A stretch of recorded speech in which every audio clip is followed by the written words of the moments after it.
Good morning class. Now today I'll start with your history book, and in history I'm going to start your chapter 3, nationalism in India. See, in the other classes also you have read about the growth of the nationalism in India, but in this chapter we will start the story from the 1920s, that means from the effect of the First World War, and after that we will study the non-cooperation and the civil disobedience movement. And in this chapter we will explore that how the Congress developed during these years, how the different social groups or the different people participated in the movements, and how nationalism captured the imagination of people. So now let's start with the First World War. Actually, during the First World War, the new economic and the political situations was created in India, because before that India was not at all participated in the First World War, but due to the First World War the political situation was changed in India, economic situation was changed, and because of that only here first point was written, defense expenditure was increased. Defense expenditure, because we know that the Indians were also forced to participate in the First World War, so because of that only the defense expenditure, the army expenditure was increased, and whatever the expenditure was increased, that how the Britishers were getting the finance, custom duties were raised and income tax introduced. That means by imposing the income taxes or by raising the custom duties. Custom duties, it is imposed, it is a type of the tax which is imposed on the import and the exports of the goods. So with the help of the custom duties and with the help of the income tax, the defense expenditure was borne by the British government, and during these years prices was also increased. Obviously, when the goods which is import in India, if the government will impose the custom duties more on that, automatically the things become more costly and automatically the price was increased. After that, forced recruitment in the army caused widespread anger. That means because Britishers were involved in the First World War, so because of that only villagers were called upon as a supply soldiers. So because of that only they were forcefully recruited in the army. People were so angry on that time, and at the same time in India crops was also failed in the year 1918 to 19 and 1920 to 21, and even this year was also known as the year of a great divide, because most of the people, when the crops was failed, it results in the acute shortage of the food. Along with that, Britishers imposes lots of taxes also on the farmers. Along with that, during these years 12 to 13 million people dies due to the famines and the epidemic. That's why I am saying that 1920 to 21, this year is also known as the year of a great divide.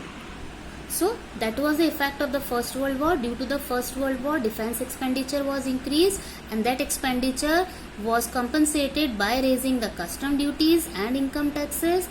Along with that, Indians were forcefully recruited in the army. Because of that, people were so angry, and during these years 1918 to 19 and 20 to 21, crops was failed due to the famines, and due to the famines and the epidemic 12 to 13 million people were died, and when the custom duties was raised, due to that the prices of the commodities was increased. So this was the hardship of the Indians that they were facing on that time. Now let's come with the idea of Satyagraha. We know that Mahatma Gandhi returned to India in January 1915, and he returned from South Africa, where we know that he fought for the racism, that means for the black and white people, and there we know that he fought. The idea of the Satyagraha is always emphasize the power of a non-violence, the power of a truth, and according to him, if the struggle is just against the injustice, then the physical force or maybe the violence is not a good option. That means without harm or without any aggression, Satyagrahis or the nationalist leaders can easily win the battle through non-violence and with the truth. So people, those who are including, they had to be in the inner sense that to see the truth instead of being forced to accept truth through the violence. That means according to this, what is the idea of the Satyagraha according to Gandhiji, is that all the fights can be won without any violence, without any vengeance. That means if the cause is good, so they can easily fight they can easily fight with the truth and without the non-violence. So Mahatma Gandhi believed that this dharma of non-violence could unite all Indians. That means the non-violence which he used in South Africa, he thought that these things can also unite all Indians also. So when he returned in 1915, he returned with this idea from South Africa. So in 1916, first of all, he traveled to the Champaran in Bihar and he organized a satyagraha in against of an oppressive plantation system. That means, first of all, after returning to India, the first satyagraha was organized by Gandhiji in Champaran. This is in Bihar, and this satyagraha was organized just in against of an oppressive plantation system. Second satyagraha he started in 1917, and he organized this satyagraha just to support the peasants. And this satyagraha was organized in Kheda, which is this district is in Gujarat. And why this satyagraha was organized? This was organized to support the peasants. Why? Because here the peasants was affected by the crop failure. Along with that, they were affected by the epidemic also, and they were forced to pay the revenue and revenue collection. And by demanding the relaxation in the revenue system, their demand was not fulfilled by the Britishers. So because of that only, this satyagraha was started in Kheda. That means in Bihar, Champaran, the satyagraha was started for the oppressive plantation system. In Kheda, it was started for the revenue system. And in 1918, he organized satyagraha at Ahmedabad. This satyagraha was organized just for the cotton mill workers. So these are the starting of the satyagrahas. He got the idea from South Africa. He came with this non-violence idea from South Africa. The same thing he wanted to start in India also. Now let's start Rowlatt Act.